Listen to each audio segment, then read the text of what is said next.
Greetings and bienvenue, Midnight Crew. Thank you for returning to this broadcast, and welcome to new viewers joining us for the first time. If you like a video, then feel free to subscribe. The Montauk Project is an alleged series of secret United States government projects conducted at Camp Hero or Montauk Air Force Station on Montauk, Long Island, for the purpose of developing psychological warfare techniques and exotic research including time travel.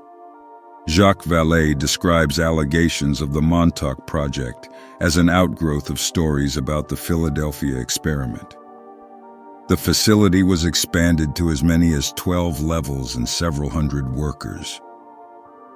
Some reports have the facility extending under the town of Montauk itself and interconnected with vast maglev tunnel networks to other deep underground military bases, also known as D1 bases.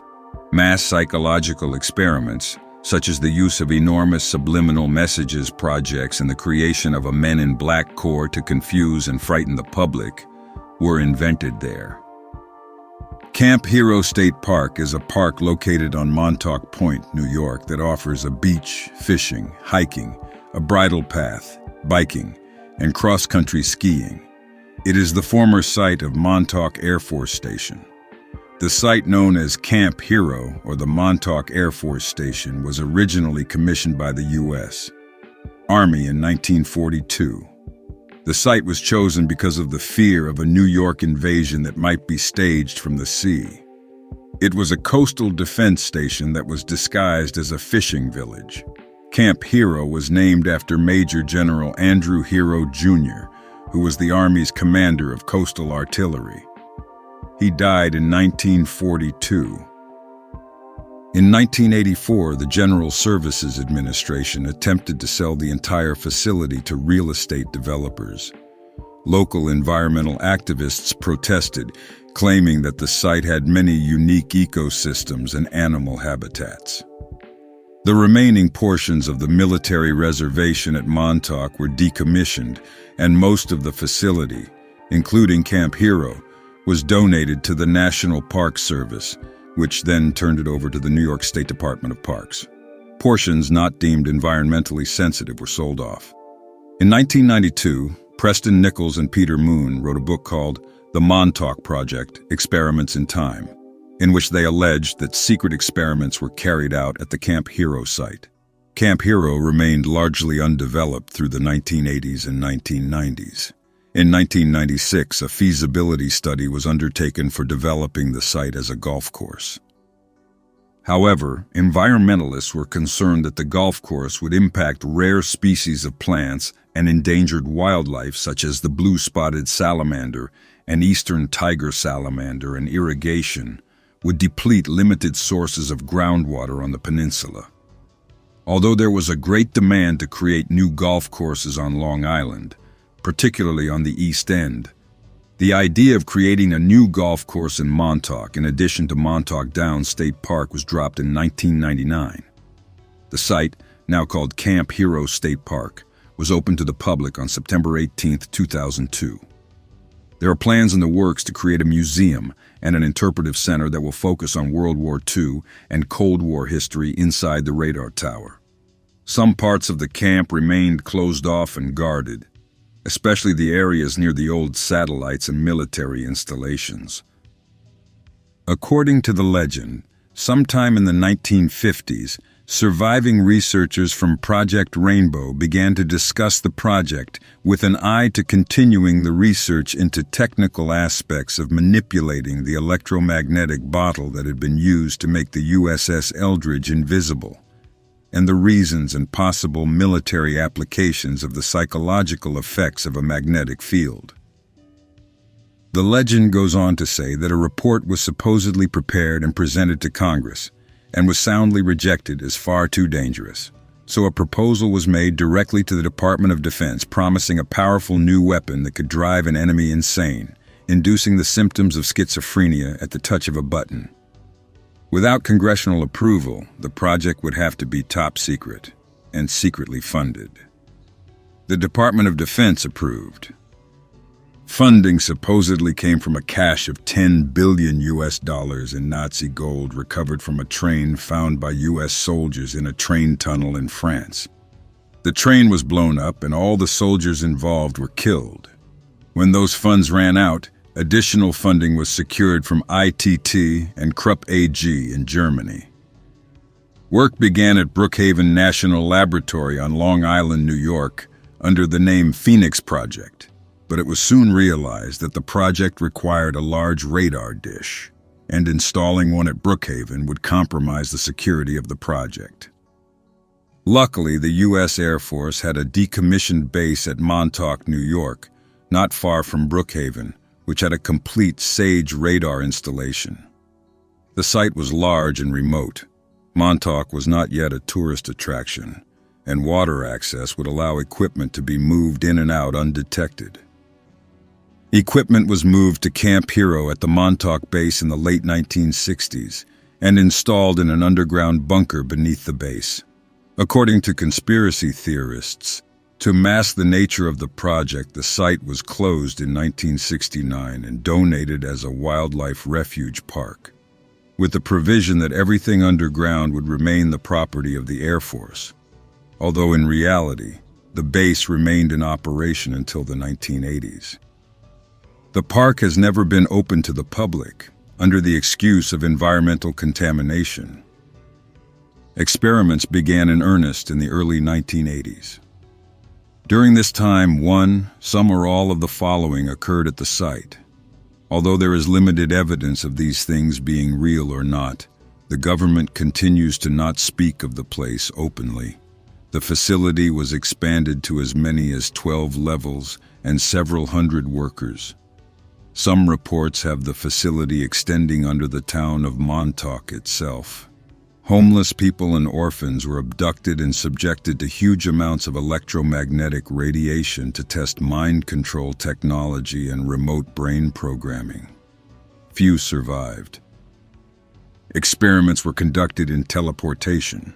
Contact was made with alien extraterrestrials through the time tunnel, and technology was exchanged with them which enhanced the project.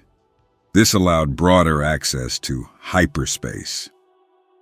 Mind control experiments were conducted and run away, and kidnapped boys were abducted and brought out to the base where they underwent excruciating periods of both physical and mental torture in order to break their minds. Then their minds were reprogrammed. Many were supposedly killed during the process and buried on the site. Others were released with programming as mind slaves with alternate personalities to be sleeper cells who could be activated to perform missions.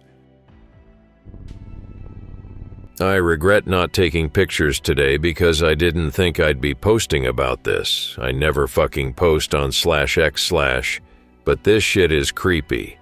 The whole place is pretty much dead quiet. There's maybe one or two guys riding around on a rhino just patrolling, and some cops sitting in parking lots. There's nothing here to steal anymore. The easy-to-break-into buildings have been rooted through and all the valuable metal is gone. The big 16-inch casemate bunkers are all sealed with maybe 8-inch slabs of concrete put in front of the doors. Doesn't seem all too hard to get through, honestly. Also, there are manhole covers also covered with concrete all throughout the woods. Without proper tools, you're not getting through. In the actual radar tower, there's a shaft on the ground floor leading into the basement, but it's entirely flooded. Not naturally flooded either. The radar tower is at the highest point of the tallest hill in the entire camp, and the water rises nearly right to the first floor. That shit isn't natural. Shameless bump in the hopes that someone might find this interesting instead of the 16th Skinwalker thread today. A buddy of mine has a story from maybe 5 or 6 years ago worth of Greentext. Degenerate from high school needs quick cash. Rounds up 11 buddies, oxyacetylene torches, pickaxes, sledgehammers, roll out to Camp Hero, raid the radar tower for electrical wire copper. Continue to the next building, rinse, repeat. Head asshole finds a ladder in the building, heads to the basement, rips out bundles of wire thicker than your arms. Eventually comes across lights still on, nopes the fuck out of there. Cashes the fuck out, buys trucks, lives like a king. Returns a month later. Cops are still swarming the camp. The manhole cover returned, re-cemented, twice as big. I really thought he was lying, but he had the receipts. He tore out tens of thousands of dollars worth of copper out of those wires, and they were almost 7 inches in diameter. It's still operational down there. Where do you think the time tunnel terminates? Block Island? The underground tunnel might just go out to Block Island. Why not? If the original installation was there as U-boat defense, it makes sense that they'd use Block Island too, seeing as how you have a much better view of the Atlantic from Block Island than you ever would from Montauk. Constantly patrolled by state police. I thought it was patrolled by some dudes in black clothes without any markings. I doubt state police would have the time and patience to constantly hang out at some abandoned bunker. That's not their line of work. You'd be surprised, but yeah, marked state trooper cars. You'd think they wouldn't have a reason to sit there. But no, they really did for about 4 or 5 hours. As far as the black clothes without any markings, those are kids. The only thing you're guaranteed to find walking around Camp Hero is another snot-nosed little brat trying to find a way into the bunker. Did you guys find a way in yet? What the fuck do you think, kid? Now, the only people who really patrol the park are the 2 or 3 maintenance men and the state police, which for some reason roam around. Another popular rumor is that white or black Escalades are constantly following me around, which also isn't true. There will be cops following you around if you try to drive around at night, so park far away and walk through the woods. Back in the 90s, the Philadelphia experiment was taken as gospel in these circles, and a lot of other stuff like Montauk was built off of some type of interdimensional contact being made during the war. Nowadays, if you look up anything about it, you get told one schizo in the 50s made it all up, and tricked people by writing similar stories to different people using different but similar pen names and slightly altered handwriting. But I just can't buy that all of this, and decades of info all came from one nut. Does anyone know more or know of less heavily edited sources on what happened? I really feel like there's been a disinfo campaign about this in the last 20 years to make people think nothing's there. I thought it was the whole crew, and whoever was no longer in or a part of the ship just disintegrated. They even found their engine tech mangled inside the crankcase of one of the engines. I heard my great-uncle tell a version of the story that he heard in the Navy after serving in Vietnam and Korea. Some of the stories he told still give me crazy-ass nightmares about war and wild-ass experimentation like the Philadelphia experiment. Like I was there, that's the way it feels anyway. But yeah, that one worked, and they would no doubt immediately classify anything to do with it above top secret. Need to know information, as they say. See, that's the type of thing I was looking for. If your uncle heard this story even as a rumor in the Navy in the 50s or 60s, that's before the story became well known in the late 70s and lends credence to it. Yes, I know one book from '63 mentioned it, but no one else did until the 70s, so it wasn't widely known. He told me a shitload of crazy stories. He used to say when my grandpa would catch him a 12-pack in and tell me about being a frogman, better he learn about war from a warrior, see it from fucking Hollywood. He told me stories about another uncle, a combat medic who became a rooster, who joined to bring back his youngest brother who was drafted. Apparently the youngest brother was drafted, and then every man in my family from that generation immediately volunteered. The uncle who was a medic saved all of their lives in various combat situations, or so the stories go. This uncle also told a lot of stories about all sorts of experimentation. They flew a helicopter through one of those energy arrays. He described a huge blue light like the northern lights over the ocean that they flew through with a small attack decision. They flew in a straight line into the… whatever it was. He said he felt like he was falling through the air, like he fell out of the chopper, but was suddenly caught by his seat as they were slammed through the light. They were deep within the line suddenly, landing outside a large POW camp. He had a ton of stories like that. I believed everyone. It was like he was trying to remind me or something. He told them like I was there almost. Hard to explain. Anyway, yeah. The weirdest of them came from another uncle who was in the army. He only told me one story and never talked about Vietnam otherwise ever. He said he was deep in the jungle with his platoon. They were setting in for the night and he always took first watch. He said it was pitch dark out and hot as hell. He said out of nowhere he saw a light in the deep jungle. Before he could whistle to the platoon, it had zipped through the trees and bush till it suddenly stopped right in front of him. He froze and tried to describe it to me but couldn't. It sounded like an orb to me. It started to shake side to side for a moment before quickly moving around him and stopping nearly out of his sight to his side, where it started shaking side to side even faster. He said he isn't sure why, but he knew he had to start running toward it, as he did when another of the lookouts suddenly whistled loud and yelled "incoming" as gunfire started and a grenade went off right where my uncle had sat down. He said he kept chasing that orb, ripping his buddies to their feet, running faster than he ever had. Before he knew it, him and a handful of his platoon were hiding behind a hill, and all hell had broken loose for about 2 minutes behind them. Mortar fire, he guessed. He said he stopped paying attention to the orb as soon as the ground started to shake from the booms behind him. Never saw it again. He said all the ones who survived saw the light he was chasing and just knew they had to follow him. Should clarify, this was after I asked him about some of my Uncle Markel's crazy stories. He mentioned after a long silence that lasted most of the day that he knew his brother had been killed and came to save him that night. Turns out I had another great uncle who died in Vietnam, the only one of like 12. Fucking crazy. Now that I bring it up, I can remember almost all of the stories.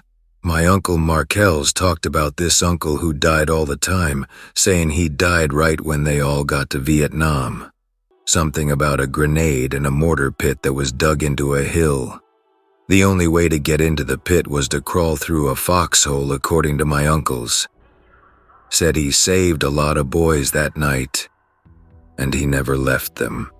He had a couple stories about strange shit that saved his life, and it happened for every one of my uncles, all through their tours. Realize those were off topic, but there are a lot of stories which are all connected like a web. All my uncles told me at least one story, and they always had paranormal vibes. Anyway, he talked about jets appearing out of thin air overhead quite often to lay napalm in a line to make a fire lane for them to advance along. They would appear, lay down the napalm in a straight line, then immediately vanish right before another 2 jets would pop out and send missiles down to the end of the lane, and vanish as well. They only did this on recovery missions, so he called them. They had to find and take a lot of stuff from artifacts to weapons caches. He said in almost every bunker they had to go into, there would be these ritual chambers full of bad medicine, made from the Americans' bodies. Awful shit. I have to believe it all because of the consistency of my other uncle's stories. That, and none of them ever lied to me, and they always told their stories without sparing any details. Kind of fucked up for a 6-year-old to hear about seeing how many head they could zip off with the aptly named saw. Turns out it's about 13 with a single burst. I didn't take this picture, but I'm glad someone else did. The whole base was built to look like a fake town, including this building. It looks like a church, but it was really the gym for the 600 Summit soldiers stationed there during Dubya Dubya II, so says the plaque out in front. The interesting thing is, around the left side of this picture, there's a set of stairs above the foundation leading to the first floor, and the foundation behind the stairs has been neatly kicked out of the way. Further inspection revealed that the foundation was so unbelievably thin that I can't believe anyone used this building for its intended purpose. I swear to God it was about as thin and brittle as a clay pigeon. It goes right into a crawl space in the floor which leads into the gym. The floor inside is absolutely fucked too. All they would have had to do is throw a basketball, and it would have went right through a fucking wall. I really wish I knew when this picture was taken. This may have been the only time it was relatively easy to get into one of those fucking bunkers. They literally just put a huge slab of concrete flat in front of the door. If you had the right machine, you could pull it right off the wall. The funny thing is how they make repairs. Now, I don't know if in this picture whoever damaged the concrete actually made it through. Half the time someone shows up with a jackhammer, makes a hole, can't make it big enough, and gives up with a 6-inch wide hole in the concrete. The lovely maintenance men, fed up that they have to do this shit for the millionth time because of these goddamn kids, just slap a piece of plywood on there temporarily until the government can come in and place a smaller slab of concrete in front of the other slab of concrete. Some of these bunker doors look pretty comical, like one of those baby toys with the multicolored rings, but with concrete. We did find one bunker with a small inch-wide hole clearly leading straight through. I could feel a breeze from the other side. If there's an easy way to break apart the concrete, it'd be using that hole. I think it would just be cheaper to pay 2 guys, each with a different shift, just to sit there with an R-15 rifle. You trespass, you get shot. I feel like they don't want to make the entire place a restricted area, because that's just gonna draw more attention to it. Most people who live around here have never heard of Camp Hero or the Montauk Project, believe it or not. Yeah, the sign is right smack dab on the only road leading to the lighthouse, but it's the fucking lighthouse, come on. That's the only reason 99.9% of people go to Montauk is to gawk at the fucking lighthouse. Putting a state park in front of the biggest attraction on the East End is genius because no one looks twice at it. I'm from Long Island, never heard of that place, but too spooked to go there if there are cops. Reminds me of something that happened today, though. Abandoned Kings Park Psychiatric Center. It is a state park now. Go there for a walk yesterday. It is pretty empty. Look around a big building. 2 girls on the roof wave to me. I wave back. They ask me why I am alone. I shrug and spurg off. Find an open door into the building. Look around for a bit. Cannot find a way to the roof, so I leave. The girls are gone. Today I go again for a walk there again. The door to the building is wedged shut. I cannot get it open. Walk around. See 2 parked police cars with lights flashing parked on some grass with a regular car. I wonder if someone is getting busted. Continue walking. Park is pretty empty. I do not see anyone. Walk around some small dilapidated house. Hear a very loud helicopter. Look up and it seems to be very close to the ground. Get bored, go back to my car. Near the police cars. There is now a helicopter that says NIPD on it. A group of maybe 8 people talking, most in cop uniforms. Watch them from my car for a bit. Then they headed off in the general direction of the dilapidated house I had been walking around. Leave. Nothing weird, just a series of normal events that collectively make me feel mildly spooked. I live on Long Island, and the Montauk Project was a real thing that resulted in a massive military response. I have two older family members, aunt and uncle, who remember firmly that tanks and troop transports were rolling through most of Suffolk and Nassau County, all heading towards Montauk and Camp Hero. Also, during the late 60s, we had a slew of child abductions and disappearances over the course of 2 years. No bodies, hardly any evidence. They were using nuclear energy to attempt to open a portal in time, and apparently they succeeded, but the fission reactor went into meltdown, which prompted the military to attempt to contain it. Also, something came out of that portal, which is why they had to seal off the entire Camp Hero underground complex with concrete. The Camp Hero military base also houses the mother mainframe of SAGE, the first true artificial intelligence used as a targeting computer for Cold War-era missile defense systems. Preston Nichols also actually worked on the Montauk Project. However, he suffered from PTSD after the incident, because he watched his colleagues die to the creature that stepped out of the portal, and the government lobotomized him and gave him repeated doses of LSD followed by PCP in an attempt to wipe his mind clean of his memories. It only partially worked, and that's why his mind is so scrambled. I worked with a man whose family's company developed the RITEGs for satellites and other equipment for NASA.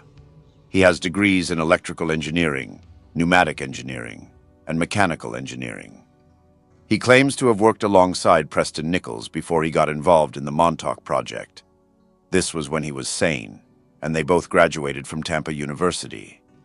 The military action after the fission reactor went into meltdown is something I've heard from most of my family, mostly my aunt and uncle who are native Long Islanders, and a few co-workers who lived through it. It wasn't a drill or a joke. This was a serious breach, and apparently they were bringing heavy armament to fight off the creatures that had gotten through the portal besides the reactor meltdown. I don't know why or what reason I'm posting this. I know it's going to be dismissed as a troll or a role play, but what I'm saying is true according to my state of mind, but I accept that it may not be the universal truth. I suspect that I have been a victim of government mind control experiments, and although I realize that it sounds psychotic, I can have multiple psychiatrists corroborate that I'm not schizophrenic. Keep in mind that I have quite a bit of depersonalization symptoms and have been diagnosed with complex PTSD, so a lot of my beliefs and memories may be caused or influenced by my diagnoses.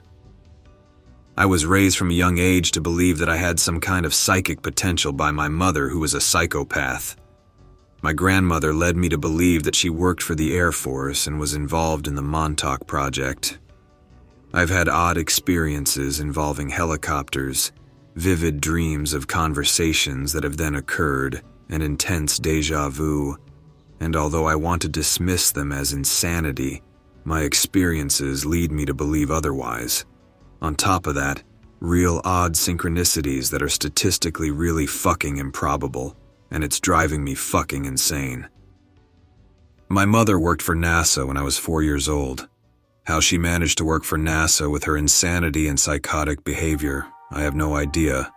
But for a period of time, I remember going to daycare at NASA. I don't have many memories, but I remember riding in a limo, and I remember watching a rocket launch up in the air from a close distance. I'm looking for any information or answers to help explain what the fuck is happening. I know I'm not psychic or have any supernatural gifts or abilities and have displayed no signs of doing so, but I have more than occasionally had a vivid dream of something small, such as a brief conversation that has then occurred. I frequently have multiple people who come up to me and seem to know me, even though I have never seen them before. I have frequently seen what I would deem would be UFOs. One I saw a few years ago was a yellow, red, and a blue series of lights, which looked like stars, except for the intensity of the lights in a triangle formation. The yellow and blue lights blinked out and disappeared, leaving the red star, which then shot straight up and disappeared. This is not /X/ stuff. You need a professional on this. You had a fucked up family, recognize you have head problems, and that side of you, the fucked up one, tries to gain credibility. The synchronicities and the rest are not proof. Check it. There was a guy that was struck by lightning 7 times that was confirmed. The odds of that are incredibly low, yet it happened to him. Why him? The answer is things happen because they can, not because they necessarily have a deeper meaning, which is what your head tries to play you with. Don't get lost on meaningless stuff. Currently seeing a psychiatrist and a therapist on a regular basis. I mentioned the odd occurrences to my last psychiatrist, and she looked shocked, and then shortly retired with no explanation other than that it involved me and some things that she didn't believe. Professional wrestler Rob Van Dam claims to have accidentally stumbled upon the area while driving to an arena. During 1 hour's time, he went into the time tunnel and claimed to have met Nikola Tesla, who told him that he was going to return in 2007 to end it all. So I just Googled this shit and found this. I hope he's joking because it's pretty fucking hilarious. I hope that you enjoyed tonight's broadcast. If you enjoyed tonight's story, then please subscribe to the channel as more Greentext will appear daily. A new broadcast will appear when the clock strikes midnight Central Time.